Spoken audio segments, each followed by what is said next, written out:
Welcome to In This Season podcast, where we unpack the most empowering conversations, have exclusive and inspirational interviews, and host special events.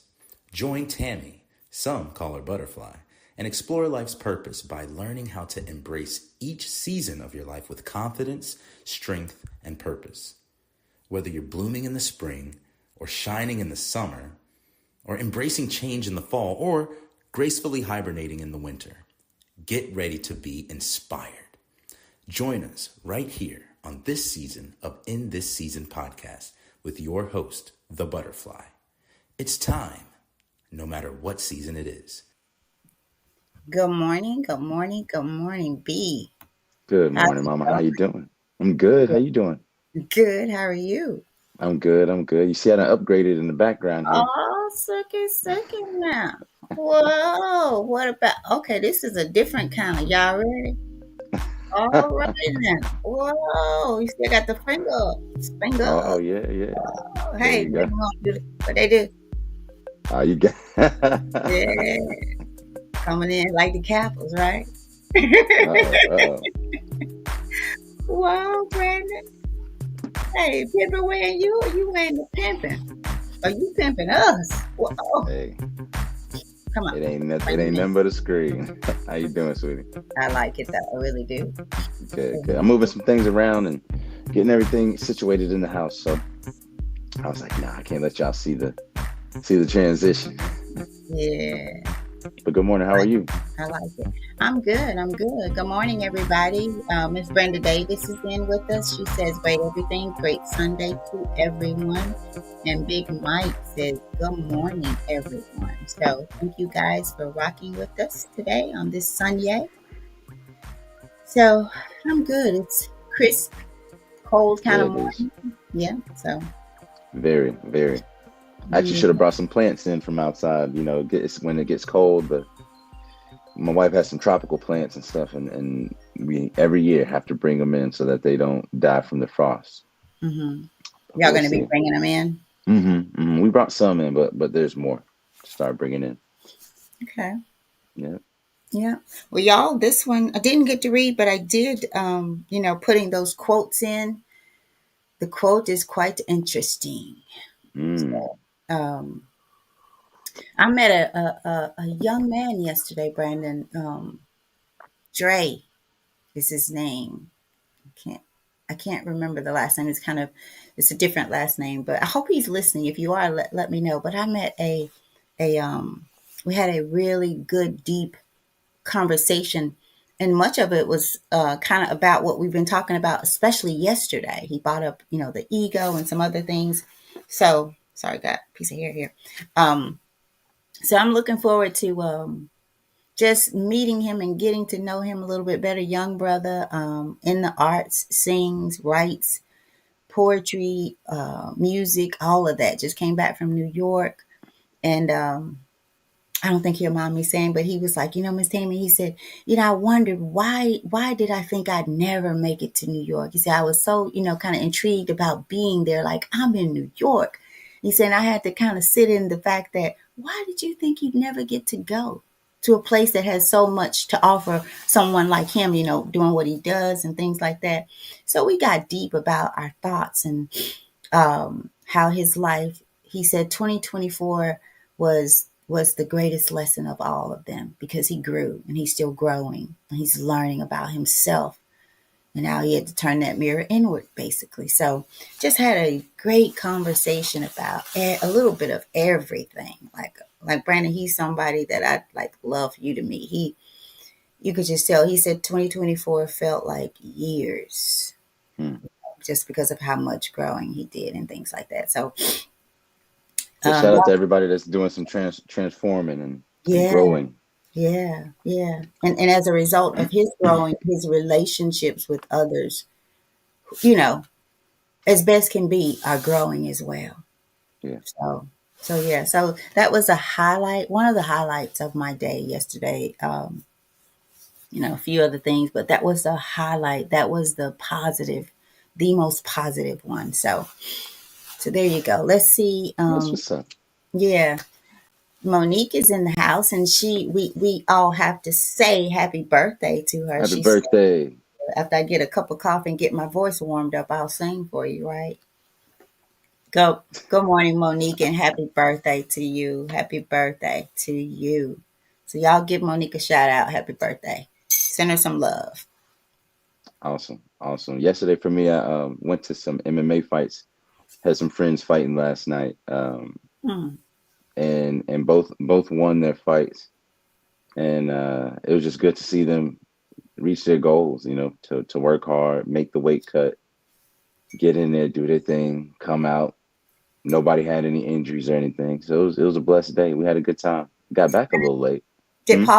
Paul fight? No, Paul was there, but Ethan Okay. fought and a guy named Chris fought. Ethan Birmingham is now, I think, 5-0 as a pro, and he went 8-0 as an amateur. And I'm just kind of being a big brother to him as he goes to the next level. So he's one of the top prospects, I think, out right now. So just seeing him grow, and then seeing the young guys who had, I think it was his second fight ever. Uh, he went in there calm like a surgeon, and did his thing too. So it's just good to see the next generation coming up and fighting, and to get to do their thing, and to be able to like water their soil in a sense, the same way others did for me. Right. It's funny. The last time we went to Minglewood, place called, and we'll get to the show, guys. We went to a place called Minglewood Hall, Yeah. and the last time Ethan, who fought last night, was in Minglewood Hall, was to see me fight in 2018 Mm. when I made my pro debut, and then we started talking and stuff, and Ethan has been coming to my fight since he was 12 years old. Since he was 12 years old, he's been driving hours from Arkansas to come to my fights, and now, I'm working in his corner, and being there for him, and he's 21 now. So it made me think about, dang, I've been in the game for a minute. So it's good to like 12, 14 years old, he's been watching me. And so to now be able to do good for him, and to remember seeing him come up as a young kid, and now be one of the top prospects in America. It's good to see that circle. So I just want to give a shout out to all my guys at Law School MMA. Y'all did your thing last night, guys. But for the people who are here today, what are y'all here for? Y'all are here for the In This Season podcast with my mother and me as the co-host, and we are reading through Daily Motivations for African American Success by Dennis Kimbro. Please go get that book. I'll show you guys what it looks like again. This is the book. Look, Mom, it shows Dennis Kimbro with the background. You see that? Yeah. That's the book, y'all. Go get the book. It's a high value book, but it doesn't cost that much. So get it while the getting is good. A little bit more about this book and why we chose this book to go through every single morning. Daily Motivations for African American Success will help you focus on the thoughts, attitudes, and deeds that would lead to the achievement of your true goals. And 365 short, powerful motivations, one for each day of the year. Dennis Kimbro, author of Think and Grow Rich, A Black Choice, leads us to discover how to use the present moment and our own gifts to transcend labels, cultivate a positive attitude, become wise enough to know when to say yes and when to say no, and to look inward for answers to life's challenges.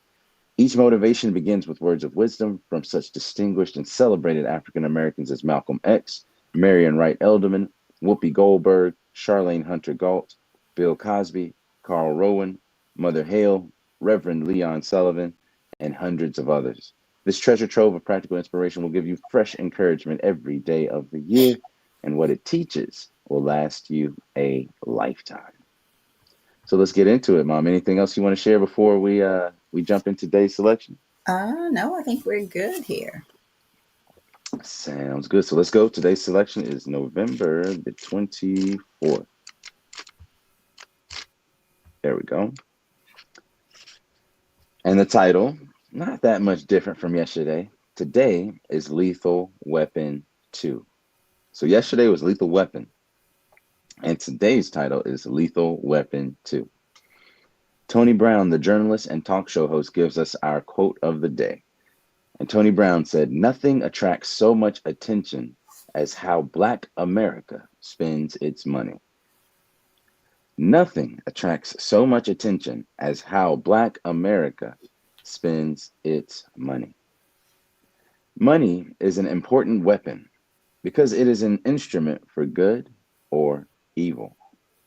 With a $10 bill, we can buy enough liquor to paralyze our thinking, blunt our sense of propriety, and behave like a fool. Or we can purchase the works of Langston Hughes, Claude McKay, or James Weldon Johnson, making available for ourselves the supreme wisdom of the ages. With our wealth, no matter how much we may possess, we can pamper ourselves with creature comforts, or we can support the not for profit efforts of others. By means of our capital, we can back those businesses that exploit human weaknesses and society, or we can support those institutions that serve and lift our own. We sometimes hear that money talks. If you haven't heard it, if you haven't heard it speak, take my word for it. Money does talk. For example, a dollar bill has been known to say, "You hold me in your hand and call me yours. Yet may I not as well call you mine? See how easily I rule you? To gain me, you would all but die. I am as invaluable as rain, as essential as water. Without without me, men, women, and institutions falter. I go nowhere unless you send me. I keep strange company. For me, mankind mocks, loves, and scorns character. Yet I am appointed to the service of saints. I give education to growing minds and food to starving bodies. My power is explosive. Handle me with care, lest you become my servant." Mm. Money will reveal two things about a person: how an individual earns it, and how he or she spends it. Next to God and your thoughts, money is one of the greatest forces on earth. And our affirmation for the day is: today I will increase my knowledge about money and wealth. Today I will increase my knowledge about money and wealth. So this is a lethal weapon too. What do you think about that, Mo? What are your Hmm. insights? You know what? So I like it. It's true. Like I do believe that we need to, as a culture, as people, need to get in touch with this thing of keeping up with the world or keeping up with the Joneses, right? Who are the Joneses, right? To us first. I think we need to answer that question. But interesting enough, you guys, in my I'm a thinker. I'm a thinker. I'm a thinker. This is interesting because I have no idea why this question came to mind last night. I was thinking about the red bottom shoes for some reason, right? And I don't know exactly how much they cost, but $700 was my thing last night. And I was just like, I wonder if Bibles, right, started charging $700 for Bibles, and someone lost theirs. Would they pay the $700 for the Bible? That was a question for me yesterday. Like, because what we value and why, and as churchgoers and God believers, if we would, how much money would we pay for a Bible? Would we like, I'm not gonna pay no $700 for that Bible, but to go in there and buy that pocketbook for five, six, $700 on red bottoms and not have $50 in the bank, and then to call somebody to borrow some money next month, right? Why? Because the young man said to me yesterday, he said, I realized I was living my life and doing what people wanted me to do, living it for people, right? We get to a point, we are at a point where we're living for this outer man. If we would put the money that we put in buying things that will make us want more things, every time a fad comes about, we buy into it. Why? Because you don't know where you fit in and you're trying to get in wherever you can. But see, when you know that you know that you know, I never got rid of my bell bottoms. I remember a guy in the store tried to check me because bell bottoms was not a thing anymore and I had mine on. Why? Because I liked them. So I don't give a damn about what you think about what I got on because they look good to me, on me, right? He came in, he said, "You wearing the bell bottoms?" And it was a check, y'all. It was a check. And this is some years back. It was superly, I mean, it was a check. I knew it. You know when you're being checked. But, I didn't get rid of mine. But when I'm ready to, I will. But see, we're in that subconscious living where you don't have to, you're gonna do what you're gonna do because you are being controlled by your mind, a subconscious mind. Not by in a mind that's aware and intentional and taking those thoughts captive. Now, I don't have to do this anymore. I don't have to go buy $300 belts and shoes, right?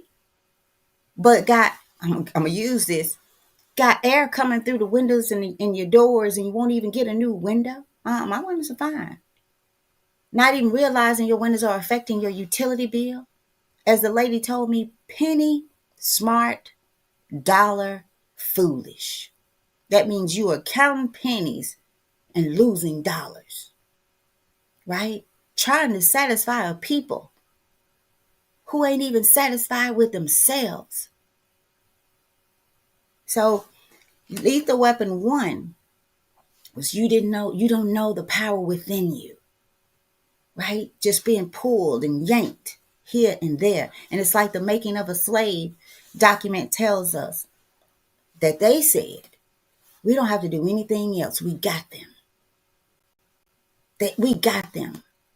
We don't have to tell them anything else. Because what we've taught them, how we've taught them, is how they will be. They don't know the power within. They buy everything we put out there because they want to be like us. Right? They're trying to get to the other side of the town with us. Not knowing when they come, we just move further. Right? So we got to get it together, Black people. We have to. The young man and I talked about that yesterday. We can no longer blame white folks or any other color folks. Because truth be told, if you ain't right with your folks, you ain't right with you, how can you talk about them? The pot can't talk about the kettle. So how do you spend your money? How do you use your power? Do you know what your internal power is? Are you just running after thing after thing, man after man, woman after woman, booty after booty? Right? Just running around like a Mom said booty after booty. I mean, but really, you got to get this right here. This Lethal Weapon 1 and 2 is getting real with us. Nothing attracts so much attention as how Black America spends its money. Won't even get together and put $2-3 in an account as a family together. Will go buy the shirts and the clothes of a man who talks about you as Black folks. Ignorant, right? Just because we don't know who we are, right? So if you don't know who you are, you don't know your power, you don't know what to spend your money on. But you're suited and booted, matching from the top to the bottom and the bottom to the top. But when it comes to your mind, right? Can't give me back the correct change. If I give you $1.02, right? But you could wait in that line for them shoes. Right? So it's just keeping it real, y'all. And it's nothing wrong with looking good, but get your affairs in order. Take care of your business first. Say no to some things that you want so that you will have what you need. Period. Because you shouldn't be going to nobody with suited and booted. Like, let me borrow this and that. And you got some stuff on that I won't buy. And maybe can't afford it. But no. because it's bigger and it says here we could be using our things to go towards stuff that matters. Brandon, are you familiar with Micah? I hope I'm saying that right, Micah. Mm-hmm. So Mm-hmm. I talked to a lady about the Micah yesterday, and she was telling me how they just come together with small businesses trying to help one another and trying to solve issues that are in our city because they love Memphis. And I said, you know what? I do too. And I've started to get in my feelings when people talk about Memphis. See, y'all want to talk about Memphis, but don't want to do anything to help change Memphis. Because every city has its thing. Memphis is a great city with great people in it. We just caught up. Y'all just caught up. Memphis is known as the city of the dead. And dead people walking around suited and booted. No spiritual substance. No faith. But we got a church on every corner. I mean every corner. And then one in between those corners. So this is to the pastors too. Y'all got to wake up and require more from the people that sit in your pews. Require more. Don't just take their money that they don't even have. Help them become financially literate, right? Help them. I'll pass it over to you, Brandon. I remember the church in North Carolina who helped his members become debt free. Then they had to take a class, right, on remaining debt free. And then guess what? They had to pour back in to the next person that would become debt free. These are the kind of things that we have to start doing. You know, we got to start teaching our kids now about money and how to spend it and when to spend it and why. Some people have worked all their lives, 2 and 3 jobs, have nothing to show for it. Nothing. Fancy car, souped up, rims, suited and booted, top to the bottom, bottom to the top. But ain't got 2 nickels. 2 nickels. Something happens, they in a rut. Right? But you got them red bottoms and them purses. You got them. Take them to the bank. See if they'll put it in your account. Right? Y'all, we got to do better with the way we think, with our actions, with how we spend our money. It says if there's any power that can reverse the fortunes of race, it is character. What is character to you? People talked about you, what would they say? And would it be true? Because, you know, we'll represent in front of people, strangers, right? Go back to the house where the family is and hey, don't rep no more. We get the duddy you, right? So every thought which enters our mind, every word we utter, every deed we perform makes its impression on the innermost fiber of your being. What is your being? Brandon, you said people don't want to make $1 million. They want to spend it. And spend it on what? On what? Over to you, Brandon. Thank you, Mom. I want to ask some questions of our audience members and the people that are here today. What do y'all think are the number? Well, first I'll ask you this: what are things that wealthy people do with money that poor people don't? What are some of the habits, right? And I'm not saying that I know all the answers or anything like that, but I'm interested to what you all think to start to get your minds working on this, so you're not just passive listening, because this could very easily go in one ear and out the other. You guys could just be in the schedule and used to the habit of showing up and listening passively. But I'm just going to ask you a question. What are the things that wealthy individuals do that poor people don't? Most people that make over $200,000 a year, $100,000 to $200,000 a year, I think it was, still live paycheck to paycheck. And now $200,000 is different in the South than it is in New York. It's different. It spends different than in California. So like there's so many, and it's the same money, right? It's the same money, the same country. But in California, a $1 million house might be a $300,000 house in the South, right? Maybe even less sometimes. So money is arbitrary to some degree, right? It changes, but what can you do with it, right? What do the wealthy do with it? Mm. Are you consistently is your money working for you, right? Miss Brenda Davis said they invest in the stock market, real estate, and they have savings. That is absolutely right, Miss Brenda. The wealthy acquire assets, right? They acquire assets. They're more interested in asset building and accumulating assets. They really are playing the game of Monopoly. Can I buy this place? Can I buy this spot? Can I buy this? You know what I mean? And continuing, and by the end of it, as people come across those spaces, they have to pay you, right? Investing, how to make your money make money, how to let your money work for you so that you're not always trading your time for money, right? Um, this is something even like, I wish when I was 21, 22 years old that I've been putting money into, maybe $50 even a month into the S&P 500. The S&P 500 since 1956 has grown 10.5% per year since 1956. That's compounding interest. That means you got $100,000 in there, right? Let's say you got $10,000, 10% more. And now you get that amount and then 10% more every single year since 1956 on average, 10.5%.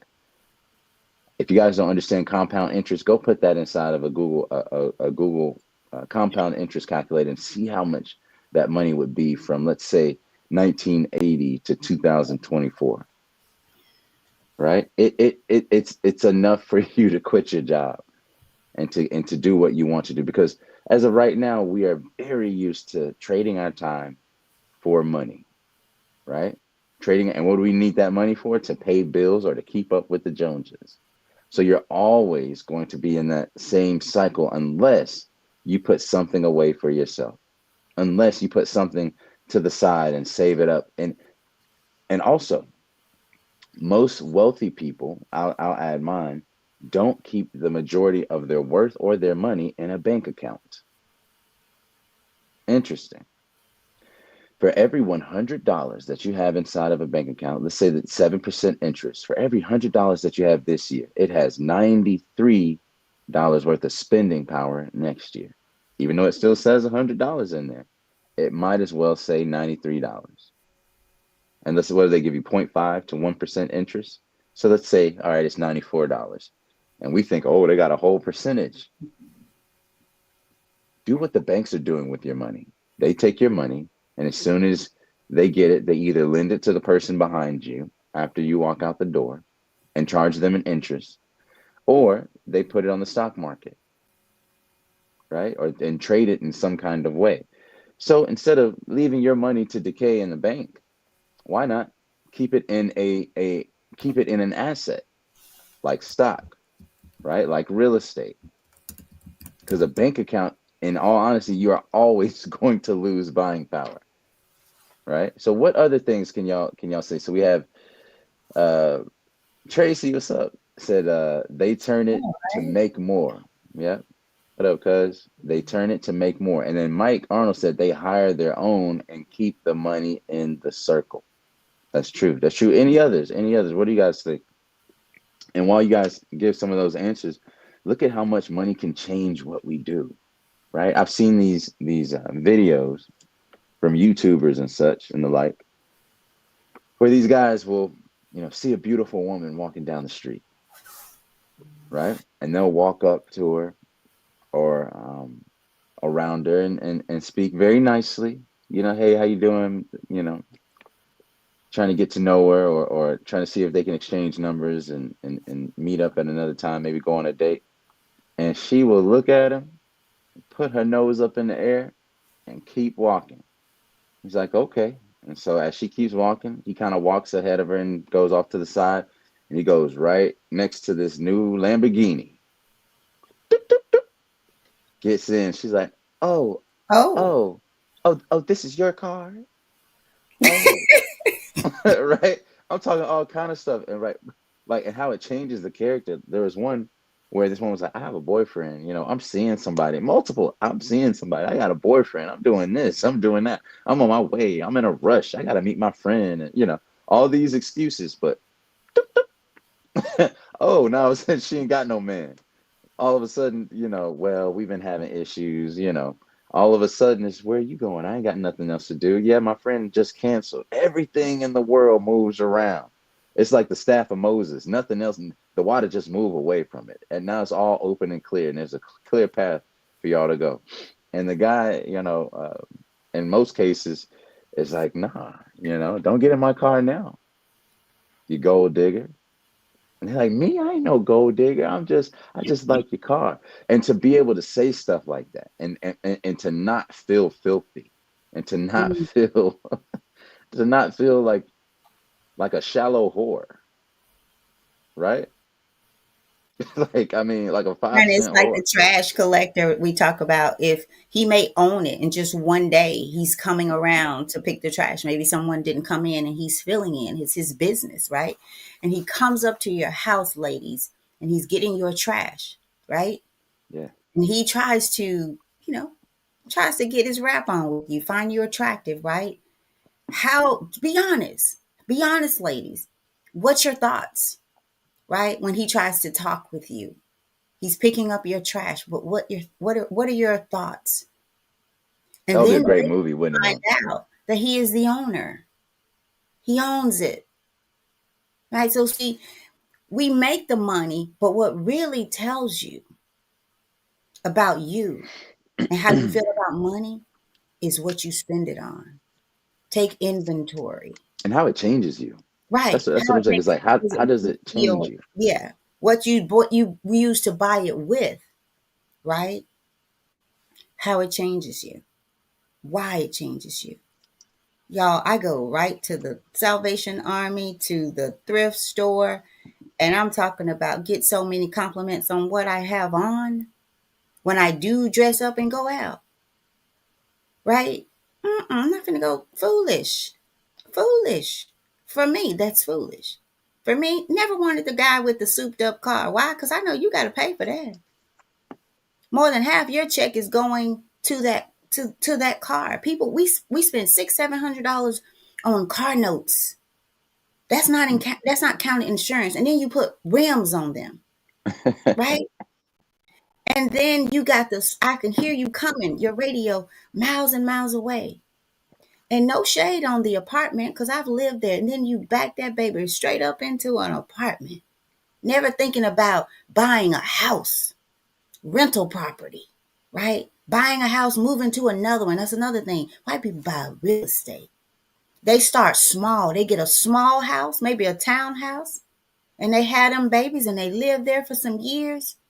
And then they sell that baby or they rent it out and they take the proceeds and go buy another one. And then they keep doing it. While we buying rims, shoes, purses, nails, eyebrows now, everything. Right? Depreciating assets. Right. To feel good, to walk in and look good. But there's a time and there's a room where you need to walk in, and what needs to be seen is what's in you. What's really in you, your character. Because you could dress this up outside. You can be suited and booted from the top to the bottom, from the bottom to the top. And someone will pass you by looking for character, integrity, substance. Right? That's what will happen. And that's what is happening, you guys. Right? So, Lethal Weapon 1 and 2, y'all, we got to get it together. We got to get it together. Families come together. Save together. Invest together. And I'm going to get some people here, but I'm going to say it. I'm going to say it. There's so much I see. And y'all, it's nothing wrong with having fun and entertaining one another. But I see so many people riding around, women too, in these, I'm going to call them doom buggies, right? What are these things called, Brandon? Dome These, buggies. What do you mean? these like big adult cars. I don't know the name of them, but I call them doom buggies With on the the little, street, Polarises. I guess. Yeah. I see like packs and packs. They're just driving and driving and driving. And y'all, these things are expensive. Like they're expensive. Slingshots. Miss Brenda Yeah, Davis. yeah. This is slingshots. Yeah. Slingshots. Yo, there's so much more we could be slinging on. We got kids. We got kids who are hungry. Y'all might say that ain't my fault. They got a mom and dad. It is your fault. It's your responsibility. Because those kids they have nothing to do with what their parents are doing. And then who knows, the parents might be struggling. I told y'all the other day how somebody walked across the street who didn't have much, who said, God told me to give you these $20, made a difference in my life. I wasn't a bad mother. I was working, just trying to make ends meet while y'all slingshotting, trying to look good, trying to look good, right? And I bet you half of you are struggling trying to sling them shots in the streets. I'm like 30 or 40, and you got cars, and you got a house, and you get nails done, and y'all come on, and you got children. What you doing? What you doing? Because there's got to be some more stuff happening. It just is what it is. And how can we be that? How can we go spend frivolously? And somebody right in your family may need $10 and you won't give it. May need a bag of groceries and you won't go take them to the grocery store and get it. Right? You won't sit down and have a conversation with them about money. And maybe they will, but you won't sit and listen. But you'll come back to get that money, to borrow that money, right? So y'all, we just got to get it together. You want to make Yeah. $1,000, you want to spend it. And Check on this out, Mom. I've and I think I've shared this here. So I know. Well, one's passed away now. Two, two personally, but three I've met in meetings and things like that. Billionaires, right? Billionaires. I'm talking about with a B, not an M, but with a B. And they be driving to just, I mean, basic car. man, I'm talking about 2002 BMW. 2002. I'm not even and the 3 Series too. I ain't talking about the 6, the 7. I'm talking about the 325 BMW. Here I came up in my fancy stinking Lincoln. Man, I was like, this dude a billionaire. And my car nicer than his. That don't make no sense. You know? So And Brandon, the tell what money, else he did. Tell what else he did. He parked. he He didn't parked even further park. down. He parked further down, And he an past old parking man. spaces. And he an old dude trying to get his steps in. Yeah, yeah. You know what I mean? Living, I mean, and honestly, I might have seen him in 3 pair of shoes ever. And I mean, this is a man I was meeting with at least 2, 3 times a month, right? For about 2 years, 2, 3 times a month. And this man wore the same shoes, the same stuff, but he was sharp, you know, it was clean as far as like he was put together. But it looked like he was going to play a game of golf, right? Casually. But the money didn't seem to make him. You could tell when people got that new money, they're like, oh, what can I buy with this? How can I show what I have as of right now? Whereas with this man and a couple others, money was just a kind of a product of what they did, right? It was something that happened because they were who they were. It wasn't the whole goal of why they existed. So money didn't make them, they made money. Whereas I feel with a lot of what we see in our community, money makes the person. So just like it says here, you say you have me, but can I also say that I have you when money talks? Money saying, I have you. I have control over you. Men and women and institutions falter because of me, right? So how when we see people that are wealthy, there's this thing that automatically assigns goodness to them, morality to them, right? You'll let someone rich get away with things. Imagine, for example, and I've seen this happen, someone famous walks into a restaurant. Mm-hmm. They are more likely to get free food, right? Than the struggling mother who's living on the street can walk in and say, I got 2 kids outside. Can I please get some food? They're like, no, ma'am, there's no soliciting here. No soliciting here. They make they're making benches inside of in cities, in downtown areas where a person can't lay down to go to sleep purposefully.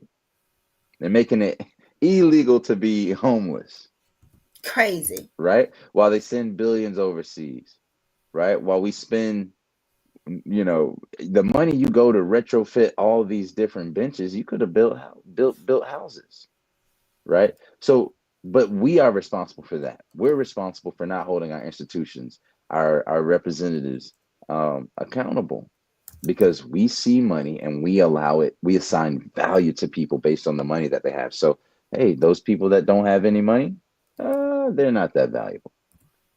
That's what we're saying when we don't take care of the least of us, right? And that's the way that, buying things that you don't need and letting your children see how money changes you. When you have money, are you all of a sudden a nice, compassionate person, patient, kind, right? It could be that too. And then as soon as the money starts to go away, all of a sudden you become an antagonist. You become a mean-spirited person. Mm-hmm. You become a heavy-hearted person. You become a person who is impatient, a person who speaks bad things, an idle talker. How does it change your character? And how does it change your perception of others? Are you making the bag, or is the bag making you?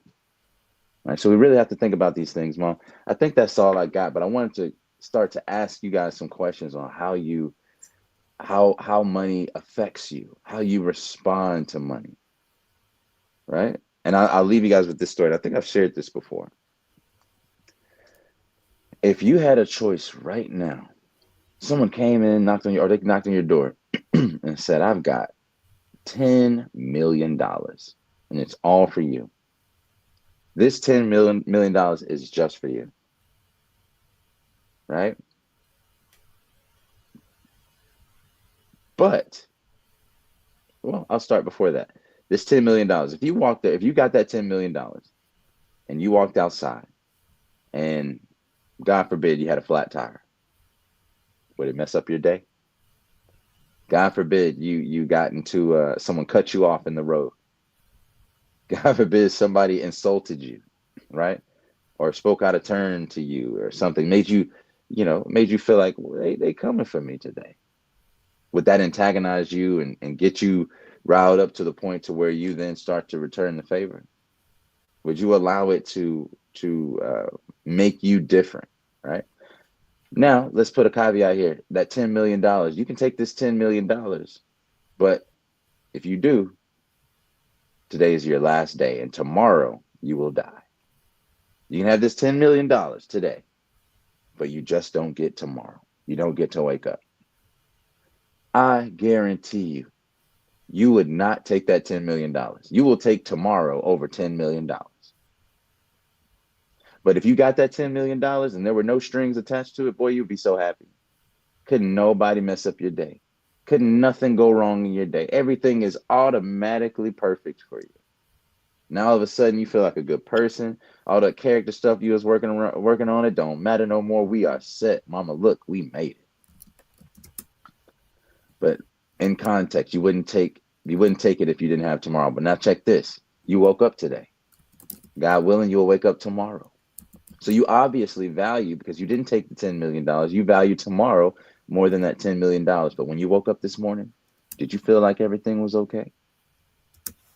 Did you feel like, if somebody cuts you off in the road, are you still going to be like, whatever? But I promise you, every breath you take is worth more than $10 million. Because there's somebody that got $10 million that ain't got tomorrow. So you should feel that way every single morning that you wake up. You should feel ecstatic and excited about life. You should know who you are and not let money change who you are or how you act and how you respond to your experiences, places that people that you love, places that you frequent. It shouldn't change the way you show up. But if it does, then the lethal weapon may be lethal to you, not just to other people, but it might be lethal to your character development. And that may be the reason God hasn't allowed you to have that type of provision, because it would corrupt your heart. It would corrupt who you are as a person.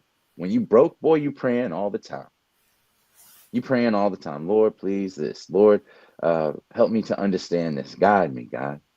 Why me, God? I'm why, or I want to I want to understand you, God. I'm seeking you, Lord. Are you really, or are you seeking success through the means that you wanted, success through your own desires? Mhm.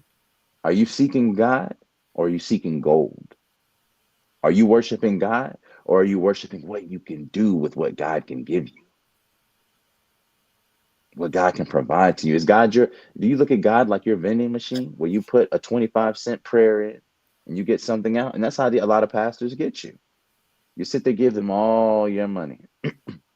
You ain't seen nothing change. The paint still ain't changed No, on no, the nothing but building, their but they call. lifestyle changes. Exactly. And we Only will assign that.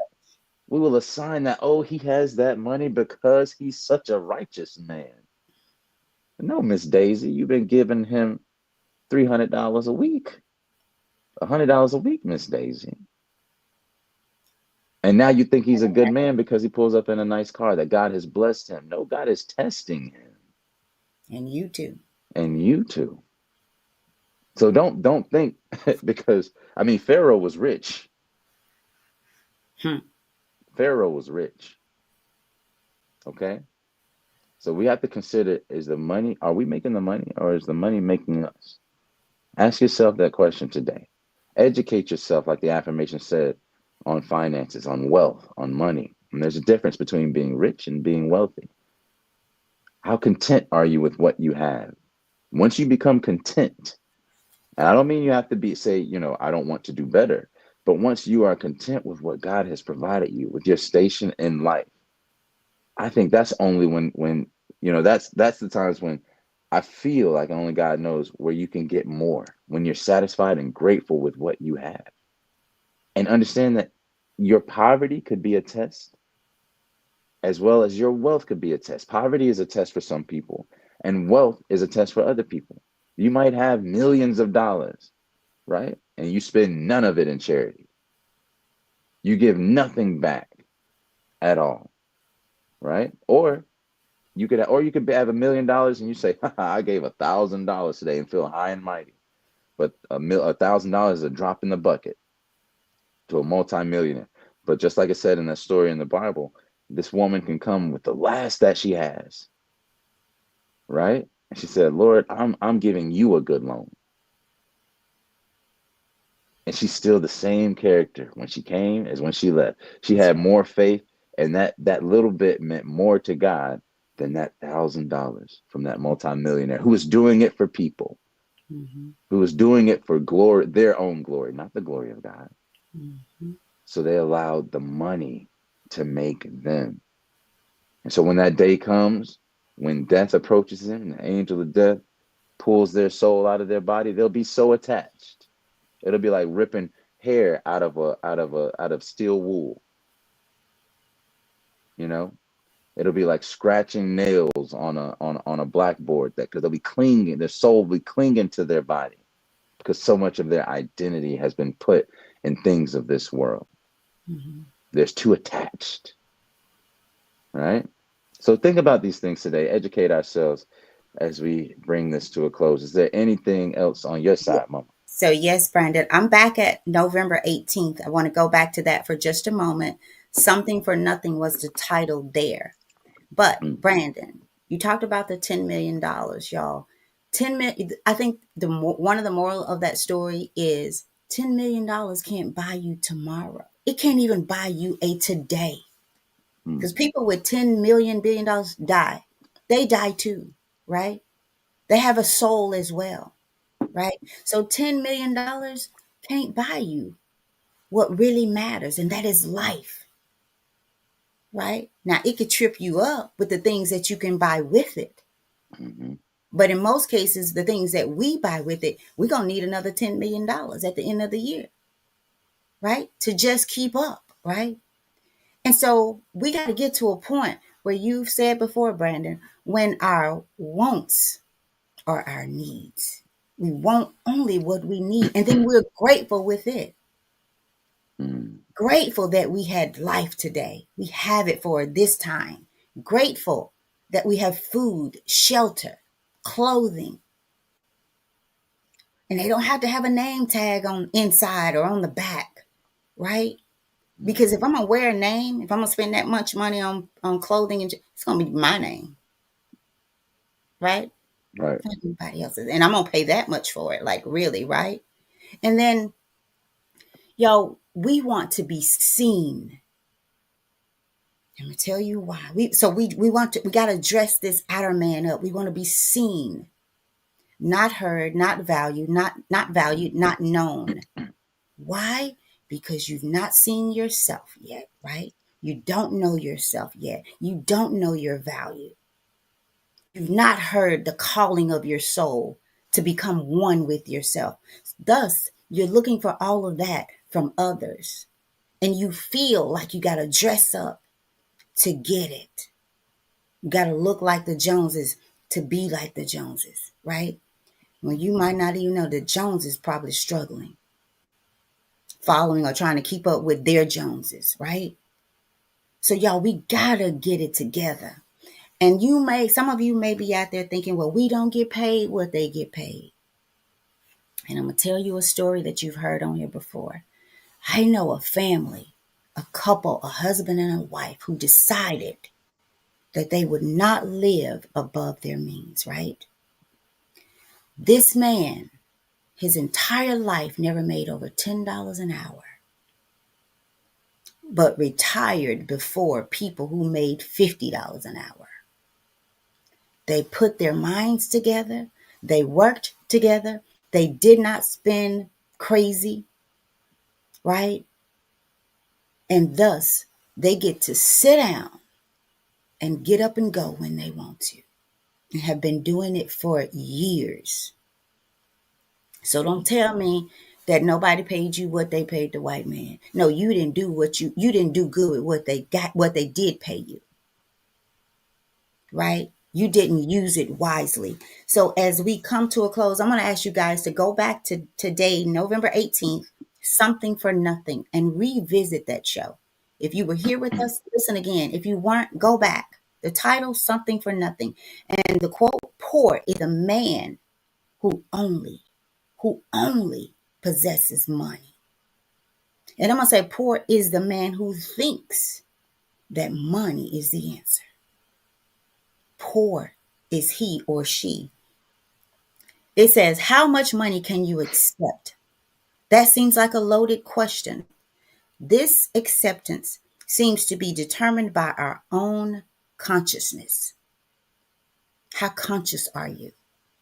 Where are you living from, right? It says most of us know people who are well off or or even financially independent, as well as those who struggle just to get by.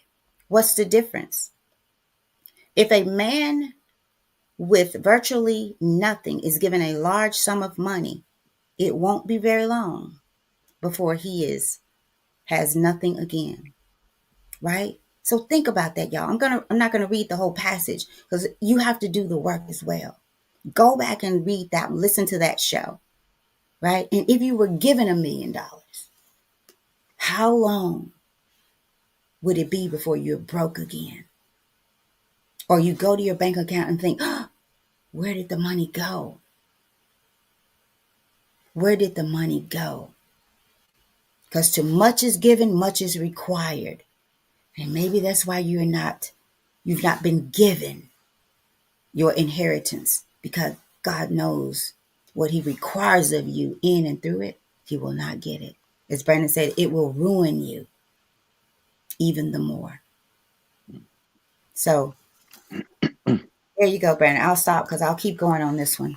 I know you will. It's all good though. I mean, it's good stuff. So thank you for your insights, Mom, and thank y'all for coming to this show on this 298 days, almost 300 days, y'all, of the In This Season podcast. So shout out to y'all for being here every day. Mom, yeah, you can say something. You know, you talked about real quick. You talked about homeless people, how they're coming up with these ways to arrest them, and restaurants will not feed them.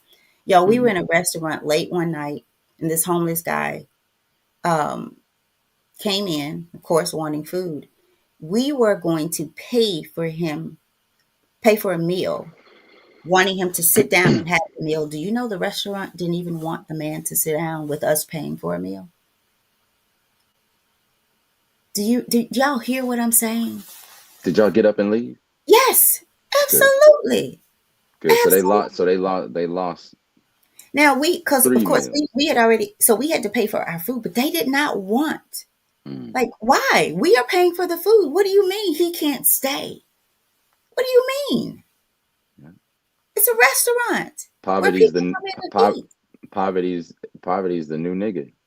Yeah, and you can't come here just because you're poor. Won't even say anything if it happened before us, and we'll still eat, get up, and pay, and go back to the restaurant. I've never been back to that restaurant again in my life. And you should leave a review. You know, crazy. You know, crazy. But we love a God who we've not seen, right? Spiritually, we've not seen with our eyes. Spiritually, I hope you have.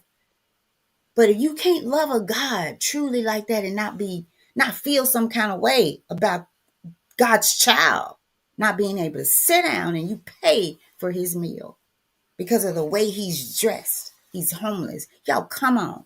Yeah. You ought to pass homeless people and pray if you can't help them. Come on now. How you do anything is how you do everything. How you spend a little is how you will spend a lot. That part right there. That's right. All right, well, but you said you weren't going to say nothing else, and you said something else. So let me get on out of here before you have another inspiration. Y'all, thank y'all for rocking with us, man. We appreciate y'all letting us be a part of your morning routine.